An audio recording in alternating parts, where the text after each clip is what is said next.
estructurar el sermón y en algunas observaciones generales acerca de esta tarea. Hoy y mañana pasaremos a considerar cómo llevarla a cabo. Ahora bien, al hablar de la estructura del sermón, debemos determinar antes que nada cuáles son los elementos que componen esa estructura, ya que no todos los expositores están de acuerdo en este punto. Algunos dicen que un sermón consta de 5 partes principales y puede ser que alguien sugiera algunas partes más, pero prefiero usar el esquema más simple y dividir el sermón en 3 partes principales: la introducción, el cuerpo del sermón y la conclusión.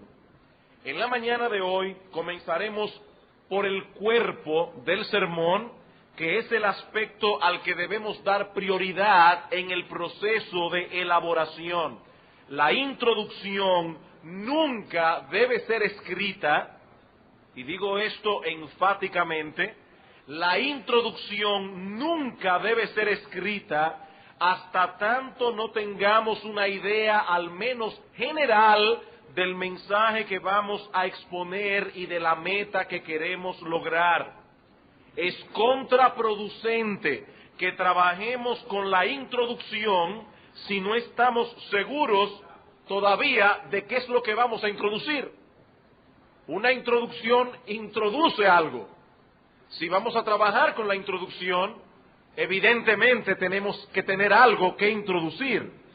Y lo mismo podemos decir de la conclusión. Así que en el proceso de la preparación, estos 2 aspectos, la introducción y la conclusión, dependen de lo que ha de ser dicho, que es lo que constituye el cuerpo del sermón. Este cuerpo, al igual que el nuestro, consta de esqueleto, carnes y músculos y ligamentos. El esqueleto es el armazón o el bosquejo general que sostiene el cuerpo. Luego viene la carne que los recubre y los ligamentos que sostienen las distintas partes del cuerpo unidas la una con la otra. Veamos entonces, en primer lugar, hermanos, el bosquejo o esqueleto del sermón. Este consta de los puntos principales y los secundarios que conforman el mensaje que vamos a exponer a nuestro auditorio. Como decíamos anteriormente, este bosquejo o esquema es lo primero que debe ser hecho, porque esa es la base sobre la cual vamos a construir todo lo demás. Esos puntos principales son las vigas de amarre de nuestro edificio. Sin ellas no podremos construir una edificación sólida y unificada. Así que tan pronto hemos hecho la exégesis del pasaje, ya sabemos lo que significa, cuál es su tema, cuál es la idea principal que queremos transmitir en nuestro sermón. Ahora debemos determinar las divisiones de nuestro mensaje. Y para hacer esta labor, he aquí algunos principios que debemos tomar en cuenta. En primer lugar, las divisiones del sermón deben girar en torno a la idea principal que estamos tratando de comunicar en el sermón. Una vez conocemos el proceso de pensamiento del autor sagrado y el mensaje que su texto comunica, ahora estamos listos para formular una proposición que queremos comunicar a nuestro auditorio y que vamos a desarrollar a través de estas divisiones principales del sermón. Por ejemplo, aquí en la iglesia, en estos domingos, estamos en la mañana exponiendo la carta de Pablo a los Efesios. Así que no se extrañen si alguno de los ejemplos que vamos a tomar, los vamos a tomar de la carta de Pablo a los Efesios. Vayamos por un momento al capítulo 4. Efesios, capítulo 4. Vamos a suponer que nosotros estamos exponiendo esta carta expositivamente a la iglesia, domingo tras domingo, y llegamos a Efesios 4, 17 al 24. Dice Pablo, esto pues digo y requiero en el Señor, que ya no andéis como los otros gentiles, que andan en la vanidad de su mente, teniendo el entendimiento entenebrecido, ajenos de la vida de Dios por la ignorancia que en ellos hay, por la dureza de su corazón, los cuales después que perdieron toda sensibilidad, se entregaron a la lascivia para cometer con avidez toda clase de impureza. Mas vosotros no habéis aprendido así a Cristo, si en verdad lo habéis oído y habéis sido enseñados por Él, conforme a la verdad que está en Jesús. En cuanto a la pasada manera de vivir, despojaos del viejo hombre que está viciado conforme a los deseos engañosos, y renovaos en el espíritu de vuestra mente, y vestíos del nuevo hombre, creado según Dios en la justicia y santidad de la verdad. Nosotros estamos estudiando este texto y vemos que Pablo nos enseña allí que los cristianos deben mostrar en la forma como viven que son esencialmente distintos de los no cristianos. ¿Qué dice en el versículo 17? Esto pues digo y requiero en el Señor, que ya no andéis como los otros gentiles, que ya no andéis como los paganos. Versículo 20, vosotros no habéis aprendido así a Cristo.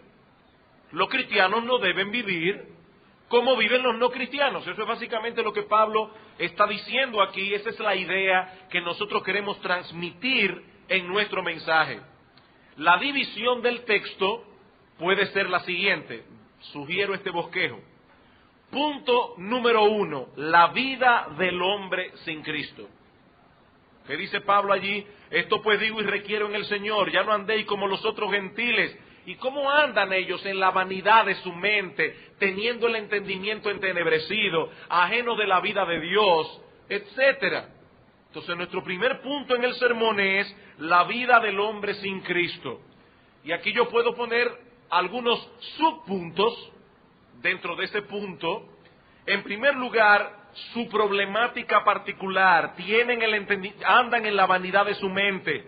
¿Cuál es el problema de los gentiles, de los hombres sin Cristo? Andan en la vanidad de su mente, versículo 17. ¿Cuál es la causa de esta problemática? Versículo 18, tienen el entendimiento entenebrecido, son ajenos a la vida de Dios por la ignorancia que en ellos hay, por la dureza de su corazón.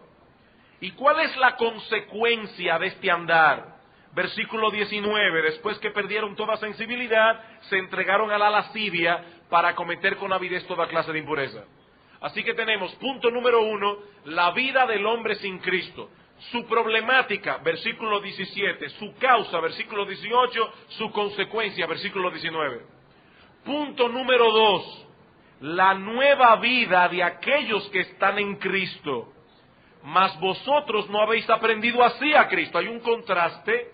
Evidentemente Pablo va a pasar a hablar de otra cosa dentro de la idea principal que le está exponiendo. Ustedes no aprendieron así a Cristo si en verdad le habéis oído y habéis sido enseñados por Él conforme a la verdad que está en Jesús.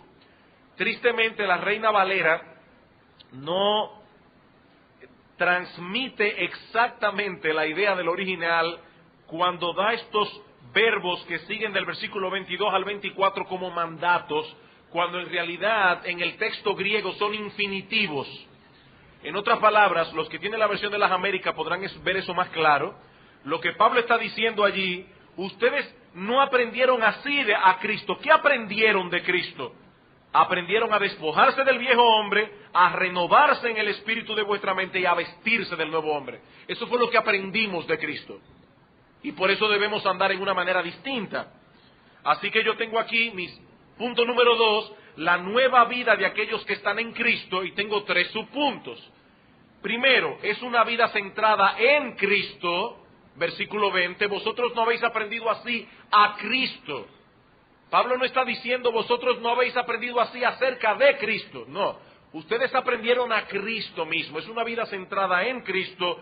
B, es una vida guiada por la verdad de Cristo, versículo 21. C, es una vida transformada, versículos 22 al 24. Ahí tenemos ya nuestro bosquejo.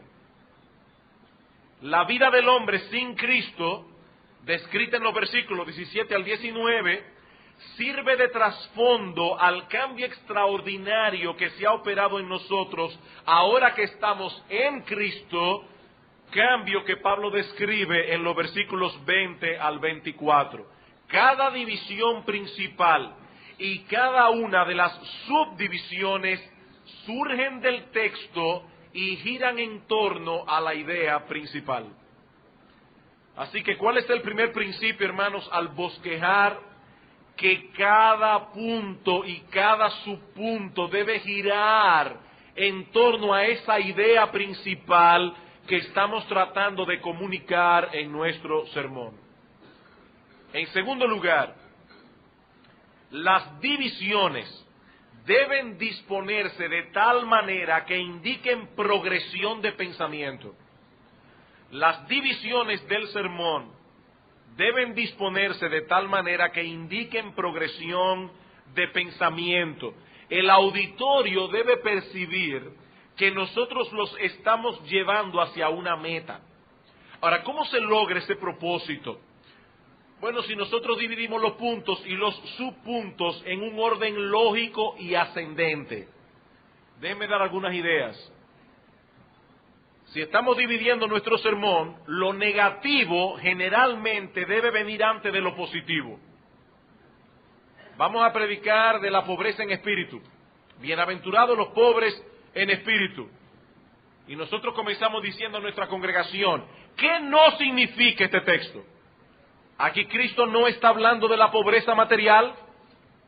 Aquí Cristo no está hablando de aquel que tiene un espíritu pobre. Hay gente que tiene un espíritu apocado. Pero eso no es pobreza en espíritu. Entonces, ya que hemos explicado lo que no es, vamos entonces a pasar a lo que es.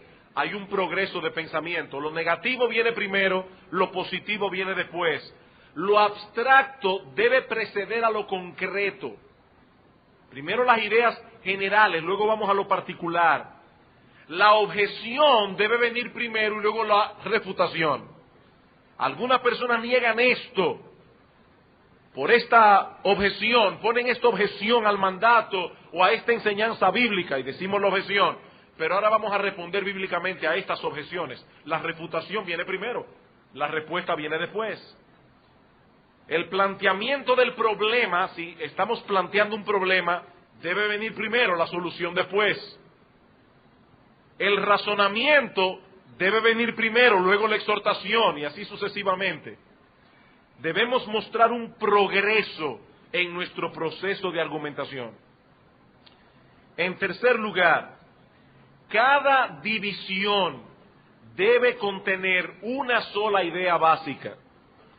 Cada división debe contener una idea básica.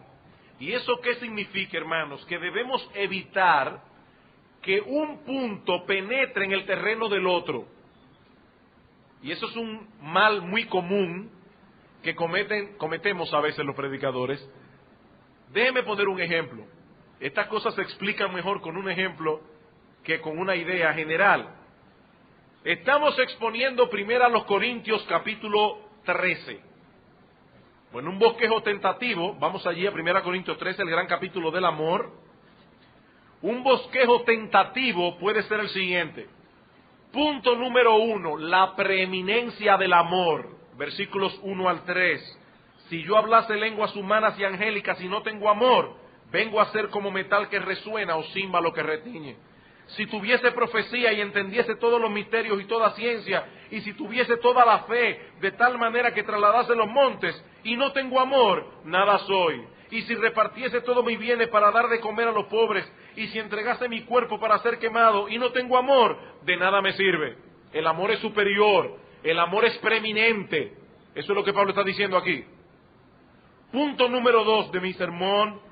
Las características del amor, versículos 4 al 7, el amor es sufrido, es benigno, el amor no tiene envidia, el amor no es jactancioso, no se envanece, no hace nada indebido, no busca lo suyo. ¿Qué Pablo está haciendo aquí? Describiendo el amor. Punto número 3, la permanencia del amor, versículos 8 al 13, el amor nunca deja de ser, pero las profecías se acabarán, se me fue con la brisa, las profecías se acabarán las lenguas, la ciencia acabará, pero el amor sigue. Esa es la idea. Entonces, ¿qué tenemos aquí? La preeminencia del amor, versículos 1 al 3, las características del amor, versículos 4 al 7, la permanencia del amor, versículos 8 al 13. Cada división contiene una sola idea básica que es independiente de las demás. Ahora vamos a alterar un poco nuestro bosquejo y vamos a añadirle un punto más y veamos cómo el bosquejo pierde fuerza y se hace confuso cuando un punto penetra en el terreno del otro. El bosquejo que propongo ahora tiene 4 puntos. Primer punto, la preeminencia del amor, versículos 1 al 3. Segundo punto, las características del amor, versículos 4 al 7. Tercer punto, la continuidad del amor, versículos 8 al 12. Cuarto punto, la duración del amor, versículo 13. Y ahora permanecen la fe, la esperanza y el amor, estos 3, pero el mayor de ellos es el amor. En este último bosquejo, el punto 3 y el 4 se solapan. Se solapan. Por cuanto la idea de duración ya está incluida en la de continuidad. Ya está incluida. En este caso, la duración del amor debe ser tratado como un subpunto de la continuidad, pero no como un punto aparte. Esta es una falta común que confunde al auditorio y dificulta el progreso del sermón. Algunos en la audiencia sentirán que estamos enchivados, que no estamos avanzando hacia ningún sitio, porque la idea que hemos dado como diferente es la misma que dimos antes, o está contenida en la idea que hemos dicho antes. Y puede ser que otros en la audiencia no estén captando, y no lo van a captar, la distinción que hay, porque no hay distinción entre un punto y otro, y eso los distraerá. Nosotros vamos a seguir adelante, pero ellos se quedarán atrás pensando, ¿y qué diferencia hay entre una cosa y la otra? Eso confunde, eso distrae. Así que, hermanos, cada división debe ser una idea aparte de la otra, independiente. Sigue una secuencia de pensamiento conectada con la idea principal, pero es independiente. Es una idea más que estamos dando del mensaje que estamos tratando de comunicar. En cuarto lugar, las divisiones principales deben ser pocas. Las divisiones principales del sermón deben ser pocas.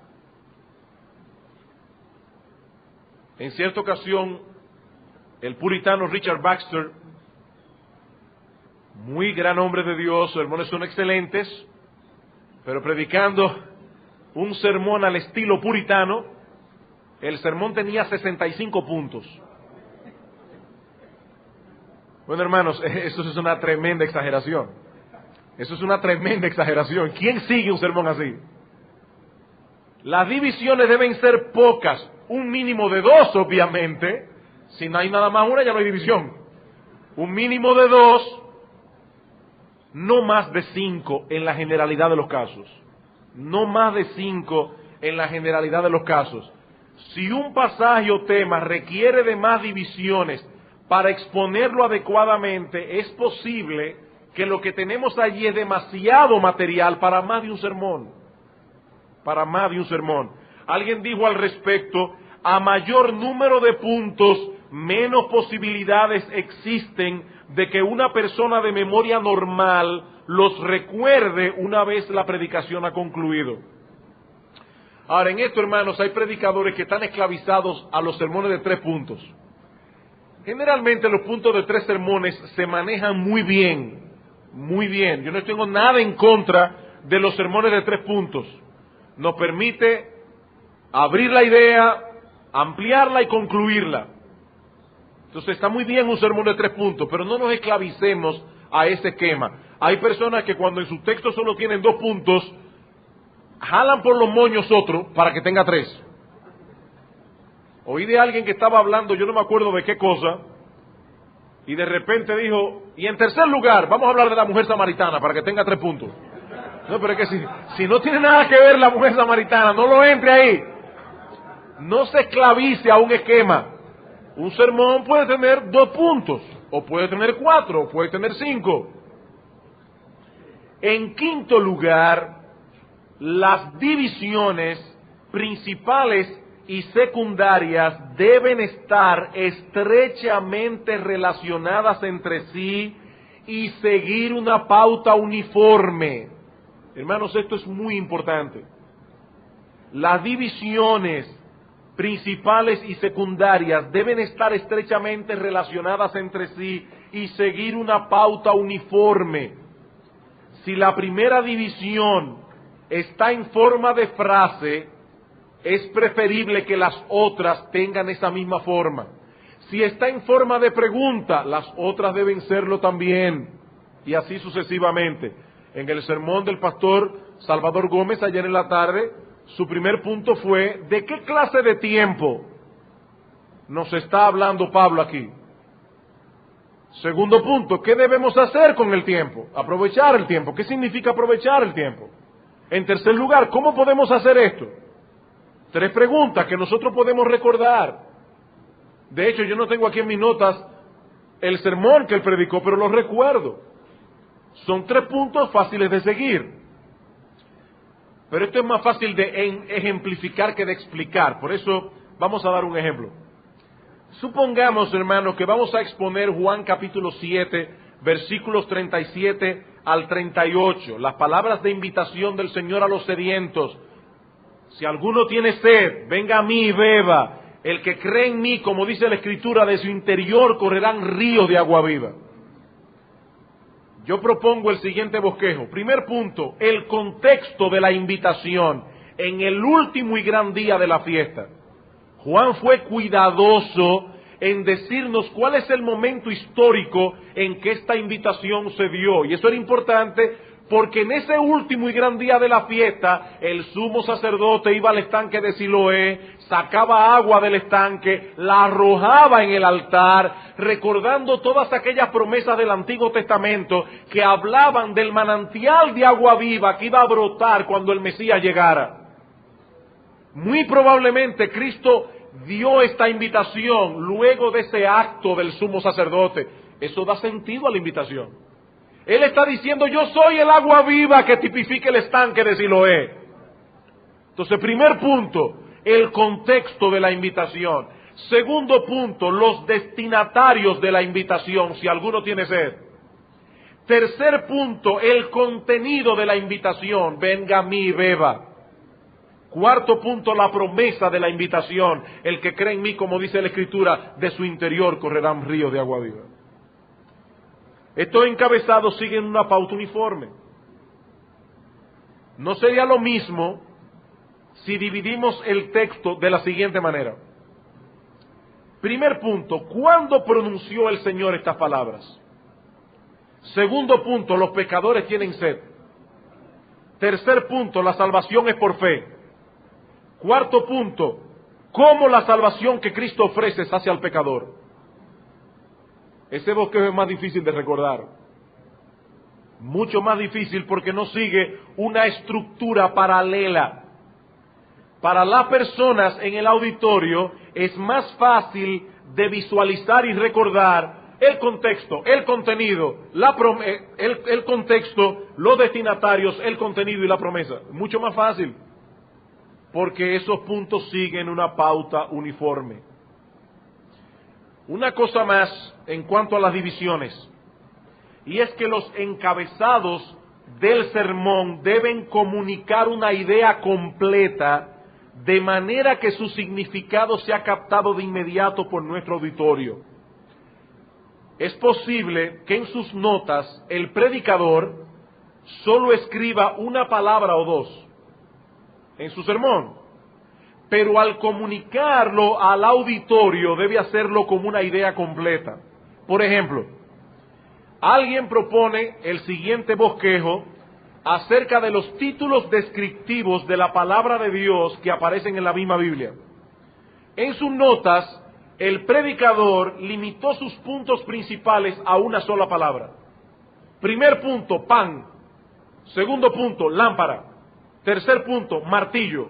Cuarto punto, espada. Él está usando los títulos descriptivos que usa la Biblia para describirse ella misma.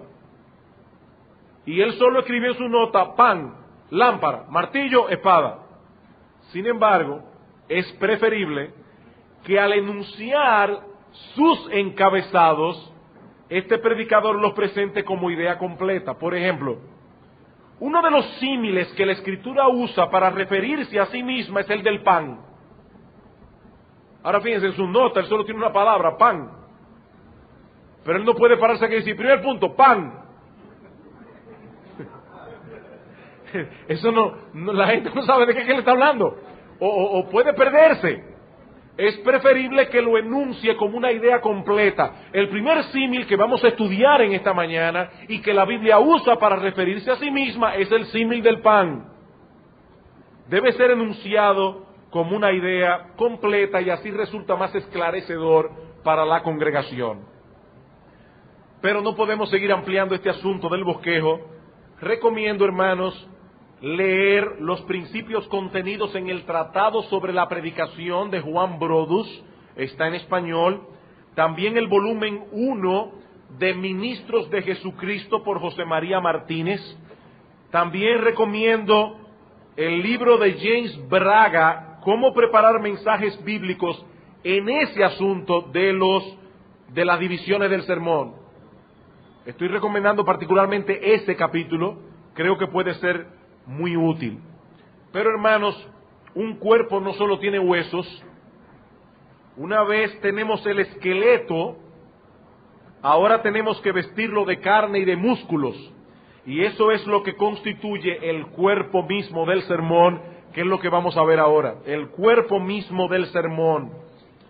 Las divisiones principales serán de gran ayuda para el arreglo del material que queremos presentar a nuestro auditorio, pero ahora debe venir el mensaje que vamos a comunicar. Este consta de los siguientes componentes: exégesis, explicación, argumentación, ilustración y explicación. Y hermanos, casi todos estos componentes, y algunas veces todos ellos, serán incluidos en cada punto del sermón. Estos componentes que yo he mencionado ahora, casi todos y en algunas veces todos ellos estarán en cada punto del sermón. Eso es lo que va a ser la carne del punto. Exégesis, explicación, argumentación, ilustración y aplicación. Alguien lo explicó de esta manera. Exégesis, esto es lo que el texto dice. Explicación, esto es lo que significa. Argumentación, es por esto que debo creerlo y obedecerlo. Ilustración, es así como luce, o es a esto que se parece. Aplicación, eso es lo que yo debo hacer con esto. Veamos cada uno de estos por separado. Por razones prácticas vamos a unir los primeros dos componentes: exégesis y explicación. Exégesis y explicación. La palabra exégesis es una palabra griega que significa literalmente guiar hacia afuera. Hacia afuera, ago, guiar hacia afuera, eso es un exégesis. Por eso algunas personas dicen que hay predicadores que no hacen exégesis, sino eisegesis. Eis significa hacia adentro. Ellos no sacan el significado, sino que le meten cosas que el texto no tiene. Pero nosotros no debemos hacer eisegesis, sino exégesis. Debemos guiar hacia afuera. ¿Y qué es lo que debemos guiar hacia afuera? El significado del texto. De ahí que la palabra se usa como sinónimo de interpretar. Si queremos que nuestra predicación cumpla con su propósito esencial, debemos interpretar y explicar a nuestra congregación el significado del texto. De Pablo, dice Lucas en Hechos 17:3, que en Tesalónica declaró la Escritura. Y esa palabra que aparece allí significa literalmente abrir. Pablo abrió la Escritura delante de su gente. Esa es la misma palabra que aparece en Lucas capítulo 24, versículo 32, cuando se dice que los discípulos que iban camino a Emaús se decían el uno al otro: ¿no ardía nuestro corazón en nosotros mientras nos hablaba en el camino y cuando nos abría la Escritura? Y eso sucede, hermanos, cuando nosotros estamos predicando a la iglesia la palabra de Dios, y de repente los hermanos que han leído tal vez el texto que nosotros vamos a exponer muchísimas veces, de repente lo ven como nunca antes lo habían visto. El significado se abre como una flor delante de ellos. El corazón de los verdaderos cristianos comienza a arder. ¡Wow! Yo nunca había visto todo esto, no porque no estaba allí, sino porque ellos no tenían los instrumentos, los recursos y los dones que tú y yo tenemos para explicárselo. Y el corazón de los cristianos comienza a arder cuando ellos comienzan a entender mejor la palabra de Dios. Ese texto que ellos veían en blanco y negro, ahora lo ven a colores. Y el corazón arden. He ahí, mi hermano, lo que tú y yo estamos llamados a hacer delante de la congregación. Debemos abrirles el significado del texto bíblico. Ellos deben ver claramente el significado en nuestra exposición. Para hacer eso, es muy probable que algunas palabras claves del texto tengan que ser explicadas para esclarecer significados o énfasis que no están tan claros en español. ¿Qué fue lo primero que hizo el pastor Salvador Gómez ayer cuando expuso Efesios 5, 15 al 16? Decirnos cuál es el significado de la palabra aprovechar, cuál es el significado de la palabra tiempo. Esas dos palabras son claves. Si él no nos explica que la palabra aprovechar significa comprar y que el tiempo allí son las oportunidades, nosotros no vamos a entender el texto como debemos entenderlo. Usted está predicando de la parábola de los talentos. ¿Qué van a pensar los hermanos de la iglesia? Inmediatamente en los talentos que nosotros tenemos, cantar, pintar. Tenemos que explicarle que el talento es una moneda. Porque si ellos no saben eso, no van a entender el significado del texto. Es una moneda, lo mismo que las minas. La parábola de las 10 minas, inmediatamente los hermanos se van a imaginar a Cristo dándole a una gente una cueva y a otra gente 10 cuevas. Pero no, las minas son monedas. Si ellos no entienden eso, no van a comprender adecuadamente el significado del texto. O supongamos que estamos predicando de la tercera bienaventuranza, bienaventurados los mansos. Bueno, es importante que aclaremos lo que la palabra mansedumbre realmente significa, como hizo el pastor esta mañana, porque muchos piensan de inmediato en una persona tímida, débil y apocada. Tenemos que explicar a los hermanos que esa no es la idea que la palabra comunica. Un manso no es un menso. Debemos explicar a nuestro auditorio que esta palabra significa poder bajo control. Tal vez sea bueno añadir que se usaba en aquellos días para referirse a un caballo que ha sido domado. Así que una persona mansa no es débil, tímida y apocada, sino más bien alguien cuya fuerza la tiene bajo dominio, alguien que tiene autocontrol. Entonces ya los hermanos pueden saber qué es lo que el texto enseña. Tenemos que explicar algunas palabras claves. En otros casos será necesario comentar algo del trasfondo histórico o de las costumbres de aquellos días. Por ejemplo, si estamos exponiendo la historia del paralítico que fue descolgado del techo para que Cristo lo sanara, hermanos, eso no tiene mucho sentido para nuestros hermanos hoy.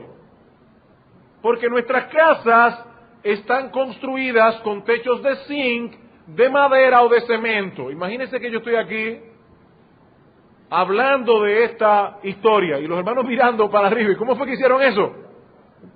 ¿Cómo bajaron ese hombre por el techo? Tenemos que explicar a los hermanos que muy probablemente esta casa tenía una escalera exterior que subía a la azotea, porque eso era algo muy típico en aquellos días. Tenemos que explicarles cómo se hacían los techos. Eran fáciles de destechar. De hecho, eso es lo que el texto dice literalmente: destecharon el techo, porque era fácil de destechar. Otras veces tendremos que explicar algunos conceptos teológicos. Por ejemplo, si vamos a exponer Romanos capítulo 5, versículo 1, justificados pues por la fe, tenemos paz para con Dios. Bueno, es necesario que nos detengamos a explicar lo que es la justificación. Es el acto por medio del cual Dios declara justo al pecador en un instante al poner en su cuenta la justicia perfecta de Cristo por medio de la fe. Si no les explicamos eso a la iglesia, los hermanos no van a entender qué es lo que el texto de Romanos 5 enseña. Otras veces tendremos que detenernos en la construcción gramatical del texto, para que ellos puedan captar la secuencia de pensamiento del autor bíblico. Ayer otra vez el pastor Salvador Gómez en su prédica sobre Efesios 5:15. ¿Cuál es el mandato de Pablo? Andad sabiamente. La frase aprovechando bien el tiempo es una explicación. ¿Cómo se anda sabiamente? Aprovechando bien el tiempo. Es un participio, aún en español lo vemos claro. Aprovechando bien el tiempo es que andamos sabiamente. Entonces es bueno que la iglesia, los hermanos puedan ver esto. El punto es, hermanos, que de una forma u otra tenemos que explicar a nuestro auditorio lo que el texto significa. Tiene que haber exégesis, tiene que haber explicación. Por supuesto, a nosotros nos costará horas de trabajo llegar a entender el texto adecuadamente, pero a la hora de predicarlo tendremos que hacerlo brevemente y en la manera más sencilla posible. Brevemente y en la manera más sencilla posible. Así que el cuerpo incluye exégesis y explicación, pero debe incluir también argumentación. Argumentación. ¿Por qué debemos creer y obedecer lo que estamos exponiendo? Acerca de esto dice Juan Brodus: los predicadores tienen que emplear a cada paso argumentos. Hay que convencer a los que dudan o se oponen, mientras que los sentimientos y actividad religiosas de otros recibirán estímulo si podemos demostrarles de modo convincente e impresionante que estas cosas son así. Recuerden, hermanos, que la predicación debe ser persuasiva. Nosotros debemos derribar argumentos y toda altivez que se levanta contra el conocimiento de Dios. Debemos llevar todo pensamiento cautivo a la obediencia a Cristo. En ese proceso de argumentación, nuestro recurso principal es la misma Escritura. Debemos ir a los pasajes paralelos u otros textos donde la palabra o el concepto aparece. Debemos mostrar a través de la Escritura por qué yo estoy seguro que mi interpretación del texto fue correcta, o la importancia de este asunto, o las consecuencias de obedecer y desobedecer. Argumentos. Por ejemplo, vamos a hablar de la mansedumbre, y ya explicamos a nuestro auditorio qué es poder bajo control. Ahora podemos buscar textos que nos hablen de la importancia de esta virtud en la vida cristiana. Proverbios 25-28 dice que como ciudad derribada y sin muros es el hombre cuyo espíritu no tiene rienda. Este hombre está a merced de las circunstancias, será fácilmente dominado por la ira y terminará diciendo y haciendo muchas cosas de las cuales probablemente se arrepentirá después. ¿Por qué? Porque no tenía mansedumbre. ¿Cuán importante, hermanos, es la mansedumbre?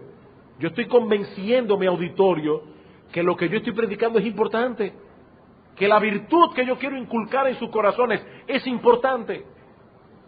También podemos citar Mateo capítulo 11, versículo 28, donde Cristo dice que la mansedumbre es una de las marcas distintivas de su carácter y que todo discípulo suyo debe imitarlo a él en esto. El pastor Piñero citaba ese texto en la exposición pasada. Aprended de mí, que soy manso y humilde de corazón. Podemos citar Gálatas capítulo 5, versículos 22 al 23. El fruto del Espíritu es amor, gozo, paz, paciencia, benignidad, mansedumbre. El punto es que debemos demostrar, argumentar a la mente y al corazón de nuestros oyentes. Pero debemos advertir aquí que no es necesario tampoco probar cada cosa que digamos. No es necesario que estemos argumentando todo el tiempo. Como bien ha señalado Brodus, hay cosas que no pueden probarse, otras que no lo necesitan y otras que ya han sido suficientemente probadas con anterioridad y deben darse por sentado. Argumento laborioso que nadie demanda no hará más que despertar dudas o producir cansancio y disgusto. Media hora argumentando de algo que ya la gente sabe, la gente se cansa. Entonces, hermanos, no tenemos que argumentar acerca de todas las cosas. Otro aspecto que debemos incluir en el cuerpo del sermón es la ilustración. La ilustración. Ilustrar significa arrojar luz o brillo sobre un objeto que de otro modo permanecería en oscuridad. Su propósito principal es iluminar una verdad que ya ha sido declarada y explicada. La ilustración es al sermón lo que una ventana es al edificio. Permite que penetre luz y aire.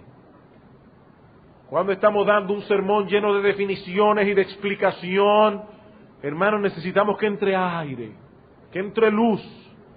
Un edificio sin ventanas, dice Spurgeon, sería una prisión más que una casa.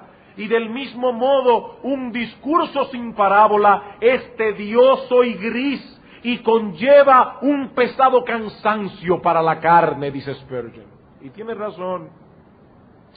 Y en otro lugar dijo este siervo de Dios, que sabía usar muy bien las ilustraciones: las ilustraciones ayudarán en gran manera para abrir camino, de modo que entre la verdad, y lo hará cautivando el oído de los distraídos y los descuidados. Dice que el hombre elocuente es aquel que puede convertir los oídos en ojos.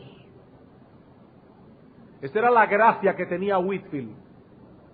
Cuando predicaba, convertía los oídos en ojos. La gente veía lo que él estaba tratando de explicar. Y lo hacía tan claramente que en cierta ocasión, usando la ilustración de un ciego que va camino a un precipicio, guiado por su perro, lo hizo tan gráficamente que alguien que estaba en la congregación se paró de repente y dijo: ¡se va a caer! Demasiado gráfico. Las ilustraciones sirven para clarificar la verdad, para enfatizar la verdad y para hacerla accesible a la mente de nuestro auditorio. Ya entiendo. Ahora bien, hermanos, al usar las ilustraciones en el sermón, debemos cuidarnos de no abusar de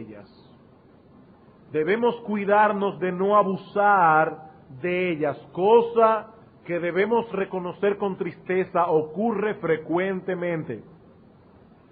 No debemos usar las ilustraciones para manipular a nuestro auditorio.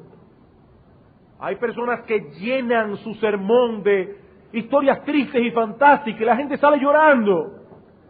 Pero esa no es la idea. No debemos usar la ilustración para manipular. Una cosa es persuadir, otra cosa es manipular. La persuasión entra a través del entendimiento. Debemos mover la voluntad del auditorio porque entendieron la verdad, no porque enternecimos su corazón con una historia triste. Nunca usemos, hermanos, la ilustración para manipular. Eso déjeselo a los falsos maestros. Nosotros no debemos hacer eso. Tampoco debemos usar la ilustración para cubrir nuestra falta de preparación. Yo no tuve tiempo para prepararme, ¿qué hago? Contar muchísimas historias. A la gente le fascina que le cuenten historias. Y la gente sale feliz de la iglesia. Claro que sale feliz porque lo entretuviste por una hora. Pero las ilustraciones no deben ser usadas para cubrir nuestra falta de preparación. mucho menos para entretener al público o hacerlos reír. Y yo creo ahí que el pastor Martin tiene toda razón cuando dijo que uno no puede ser profeta y payaso al mismo tiempo. O somos profetas o somos payasos, pero no podemos ser las dos cosas al mismo tiempo. Y hay predicadores que les fascina eso, se paran en el púlpito y eso es chistes y chistes y chistes. Cuando estamos tratando con la eternidad de las almas. No, hermanos, nosotros no somos presentadores de televisión. Nosotros somos profetas de Dios, somos embajadores de Dios. Ahora, debo aclarar que algunas ilustraciones pueden provocar risa y no por eso son inadecuadas. Algunas ilustraciones pueden provocar risa y no por eso son inadecuadas.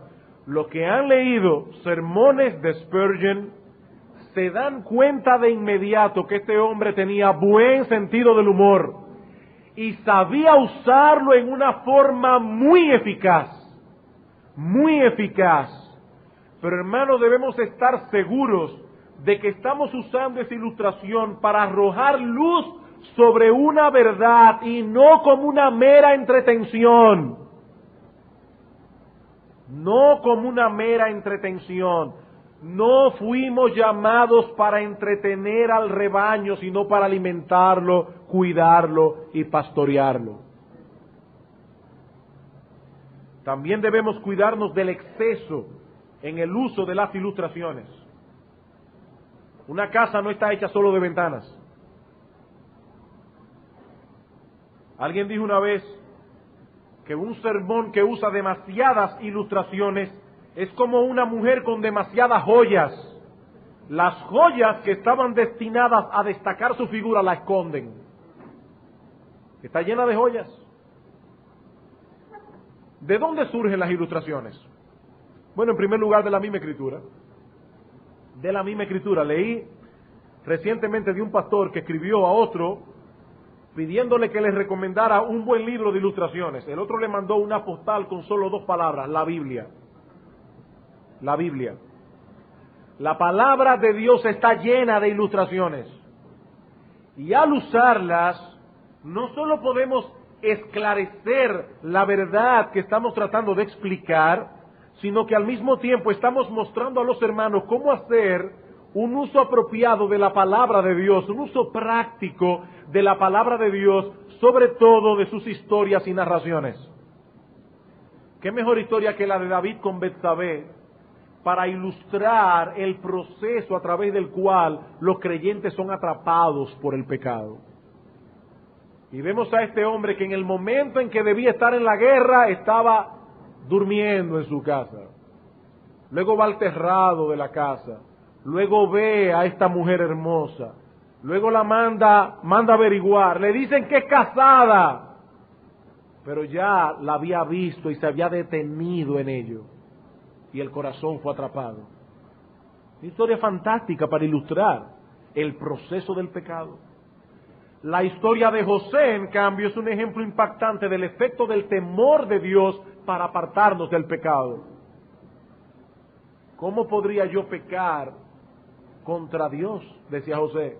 Este hombre estaba consciente de la presencia de Dios. Y esa presencia de Dios, que es lo que constituye el temor de Dios, fue lo que lo guardó de caer. La historia de los amigos de Daniel puede ser usada para ilustrar la determinación de no ceder ante las presiones del mundo o ante el temor. Le dicen estos jóvenes a Nabucodonosor: nuestro Dios puede librarnos del horno de aflicción, pero si Él no nos libra, como quiera, no nos vamos a postrar ante la estatua. Una buena ilustración. La Biblia está llena de ilustraciones, pero podemos encontrarlas también en muchas otras fuentes, en la historia de la iglesia, en la ciencia, en la literatura y el arte, en la naturaleza. Nuestro Señor Jesucristo continuamente usaba la naturaleza para ilustrar su punto. Mirad los lirios del campo, mirad las aves del cielo. Qué sencillez, pero qué impactante. Podemos usar experiencias personales siempre que no las usemos para llamar la atención sobre nosotros, para quedar como héroes delante de la congregación, y sobre todo siempre que las usemos sin exagerar. Hay personas que adornan sus historias personales y la hacen más fantástica de la cuenta. Podemos usar los periódicos. No sé cuántos de ustedes vieron recientemente la masacre que ocurrió en Nepal.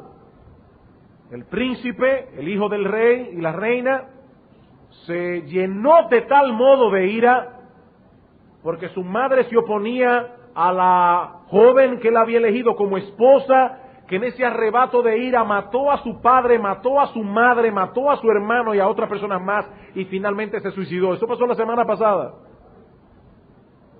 Eso es una ilustración perfecta de lo terrible que es dejarse arropar por la ira, lo que puede suceder. También podemos usar escenas imaginarias, como la que usó el pastor Salvador Gómez ayer en su sermón de Efesios 5:15. Imagínate que tú estás en tu propio funeral. Eso no ha pasado ni puede pasar. Es una cosa ficticia, imaginaria, pero puede ayudar a nuestros oyentes a ponerse en el lugar que él quiere llevarnos, o que el autor Stephen Covey en este caso quería llevarnos, y que el pastor está usando para su sermón.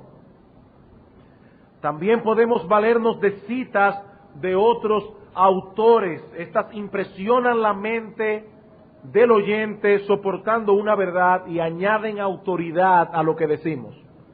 Aunque, hermanos, debemos estar seguros de que lo que estamos citando es así.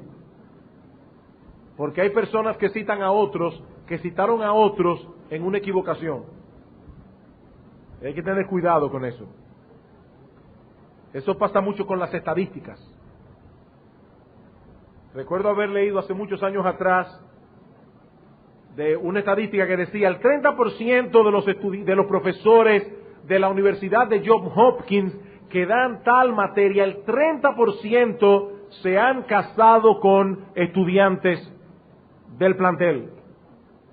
Resultó que habían 3 estudiantes femeninas en ese plantel y uno de los profesores se casó con una de ellas, el 30%, pero realmente es una estadística engañosa. Hay que tener cuidado con el uso de las estadísticas. Pero, hermanos, aún nos resta un elemento más que debe ser incluido en el cuerpo del sermón, y es la aplicación. Es la aplicación. ¿Qué es lo que vamos a hacer con la verdad predicada? Un sermón sin aplicación es una carta sin dirección. Puede decir cosas buenísimas, pero no va a llegar a ningún sitio. Es una carta sin dirección. Cicerón, que fue un gran orador de la antigüedad, dice en una de sus obras que un hombre elocuente debe hablar de tal forma que enseñe, deleite y persuada. ¿Qué es un hombre elocuente? Un hombre que enseña, deleita y persuade. El sermón no solo debe mostrar al público cómo aplicar la verdad, sino que debe persuadirlo a la acción. Esto es lo que debes hacer y déjame moverte a hacerlo. Algunos predicadores reservan siempre las aplicaciones para el final, y eso no está mal, pero creo que es más conveniente que vayamos aplicando a medida que avanzamos en la exposición de nuestro mensaje, aun cuando reservemos para el final una apelación poderosa y contundente. De todos modos, como tendremos que tratar con la aplicación al hablar de la conclusión, mañana vamos a esperar hasta entonces para ampliar este asunto.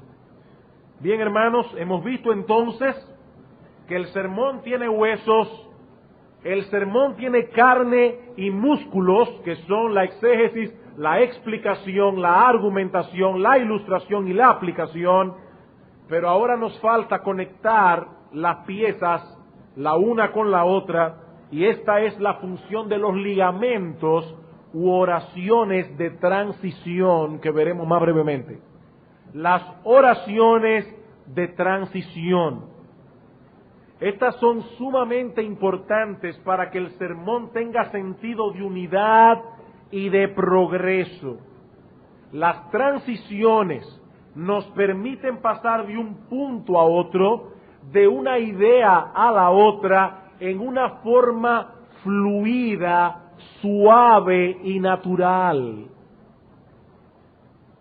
Estas oraciones de transición deben ser pensadas de antemano, y aún entre los que no recomiendan que el sermón se escriba completamente, palabra por palabra, aún aquellos que no recomiendan tal cosa, algunos aconsejan que se escriban por lo menos las oraciones de transición.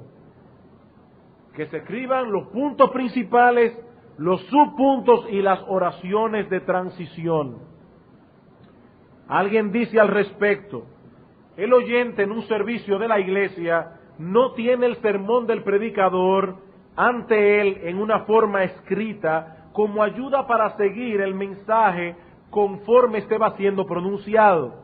El único medio que tiene de seguir el movimiento de pensamiento del orador es oyendo lo que está diciendo. La transición es una ayuda en este proceso. Es una ayuda en este proceso. Estas oraciones permiten que el auditorio perciba claramente el progreso y el movimiento del sermón.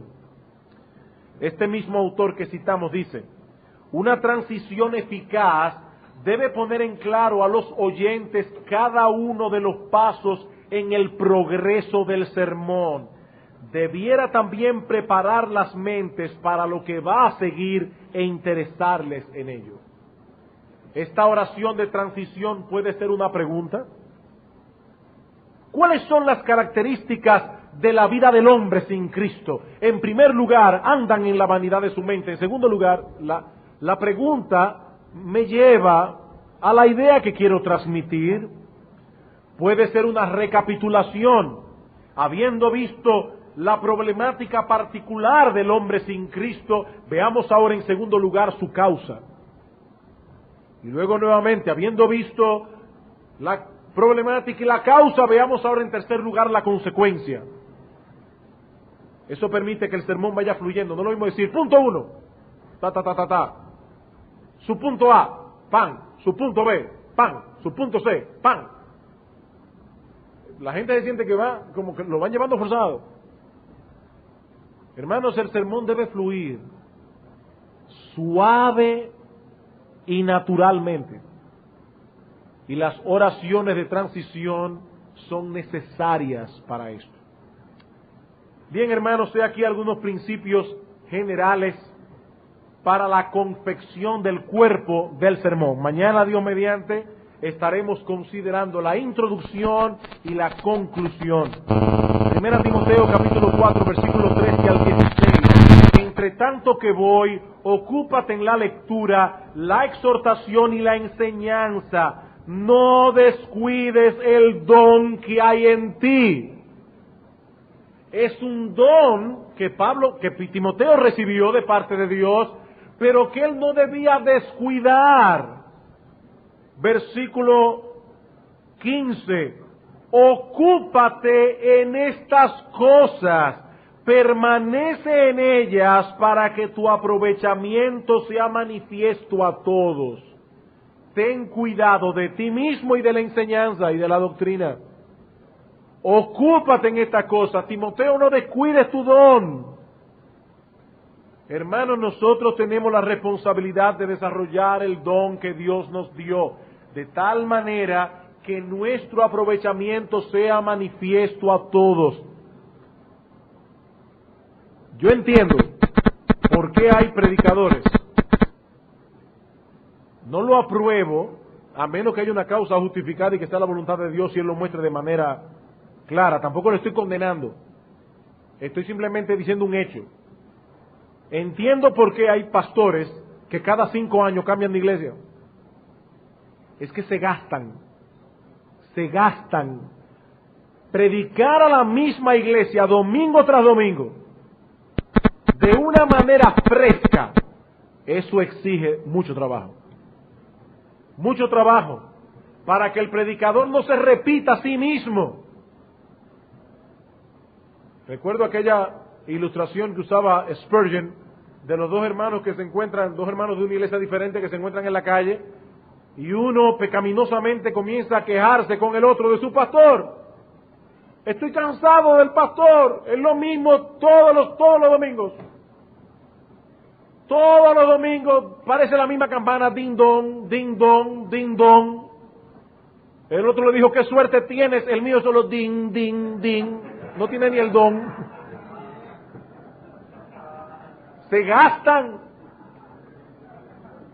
Por eso debemos desarrollar nuestro don. Nuestro aprovechamiento debe ser manifiesto a la congregación. Para que esto sea posible, hermanos, debemos aplicarnos en la preparación de nuestros sermones, de modo que seamos mejores cada vez. Alguien dijo con mucha razón que la predicación es una ciencia y es un arte. Es una ciencia porque posee ciertas reglas que debemos tomar en cuenta, como la que hemos dado aquí, pero es un arte porque mejora con la experiencia. Si nos quedamos enchivados en nuestros propios hábitos, no podremos hacer progreso. Hermanos, ¿cuántos de ustedes predican regularmente cada domingo? ¿Cuántos de ustedes predican regularmente cada domingo? Buen grupo que predica cada domingo. Yo sé, hermanos, que nosotros formamos hábitos de preparación. Y cuando viene una idea nueva, es difícil para nosotros que nos saquen del hábito. Pero si algo nos puede ayudar a mejorar, hermanos, no nos enchivemos en un hábito. Vamos a tratar de ser cada vez mejores predicadores. Pero también debo añadir, en segundo lugar, que las enseñanzas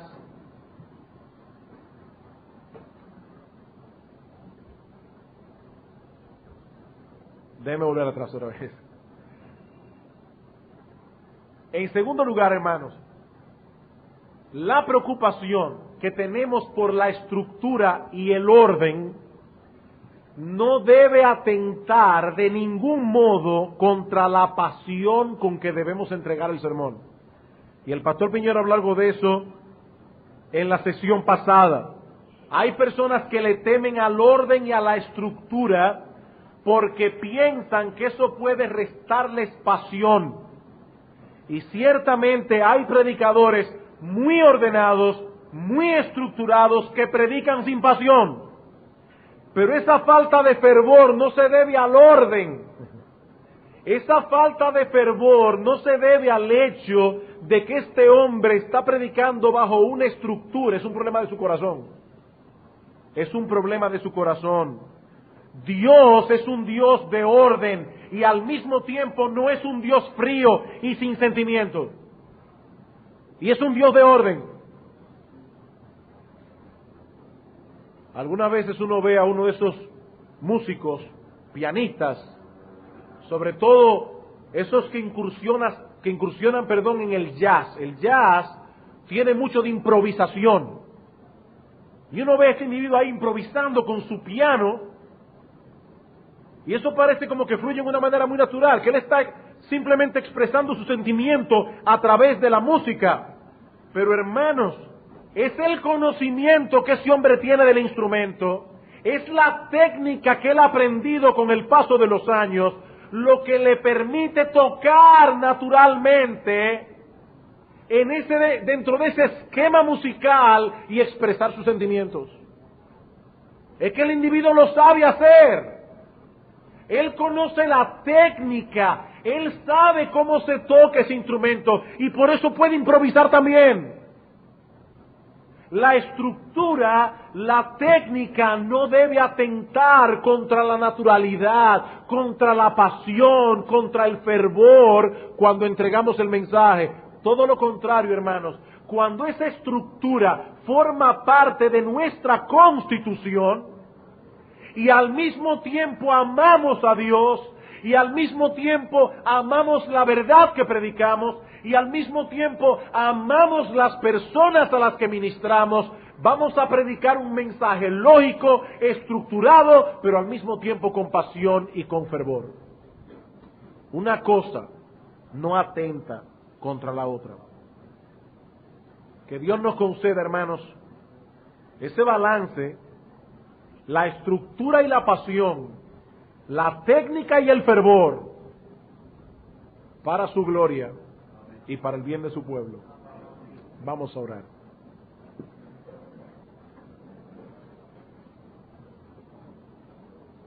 Te damos gracias, Señor y Dios nuestro, por darnos una vez más la oportunidad de ministrar a este grupo de siervos tuyos. Qué privilegio, Señor, para nosotros estar aquí, escuchar tu palabra, nutrirnos para ser mejores ministros de Jesucristo. Padre, que las cosas que estamos aprendiendo en esta conferencia no se quede en mera academia. Si queremos ser mejores predicadores del texto bíblico, no es porque estemos buscando fama, es porque estamos buscando y procurando glorificar más a nuestro Señor y beneficiar más a las almas que nos escuchan. Ven, oh Dios, ven y aplica estas cosas a nuestros corazones, porque te lo suplicamos a ti, en el nombre de Cristo. Amén.